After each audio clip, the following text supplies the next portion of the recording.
Okay, Mark says, hey guys, I know you go after one keyword per video. With your video title, do you put the brand name in there too? Yes, Mark, I do. Most of the time, yes. So your example, like plumbers in Dallas, and then separator, Bob's Plumbing. Yeah, that's typically what I do, yes, because I like that whole branding thing.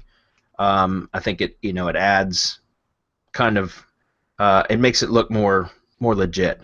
So I usually put the company name in there. Just one quick yes or no question. Sorry, when you have multiple personas attached, to one YouTube channel, do you use the same tier 2 for all, or does each tier 1 get its own content sources, or can you do both, say, one brand and two personas? All three use the same tier 2, but also have other related content sources. Thanks.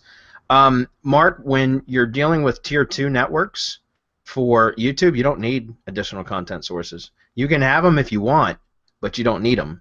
The additional content sources that you use as triggers at tier 2 are only required for the blog syndication networks. So, with the RSS recipes, you don't need that for YouTube, because YouTube, you don't have to hide the footprint.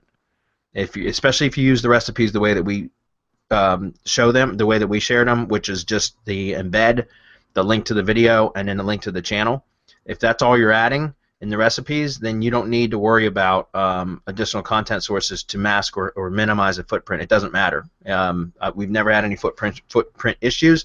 So for that, I would recommend that you just don't bother with adding content sources in. You certainly can if you want, but it's additional work that I think is completely unnecessary. It's not needed. And I always like to do the bare minimum to get results.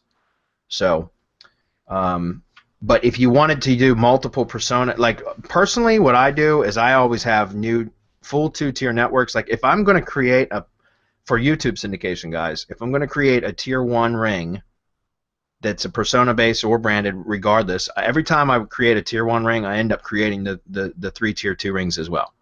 It's just like I do a full 2-tier network, which is 4 rings in total. 1 tier 1, 3 tier 2s. Do that no matter what. So if I will start, if I'm just starting with a brand new YouTube channel and I'm going to create one full 2-tier network, great. Then if I want to go add another tier 1 ring, then I'll go ahead and add that tier 1 ring, but then I'll have the 3 tier 2 rings completed and added as well. Even if I do it in stages. Like I just send the work to my VAs and they do it all for me. But if you were going to do it on your own, you could purchase, like if you were going to build it yourself, which I don't recommend, then you could just build the tier 1 ring and then build out the 3 tier 2 rings and add them at a later date. Or if you were going to buy it and you just wanted to buy one tier 1 ring now and then the 3 tier 2 rings later, that's fine. Whatever you want to do.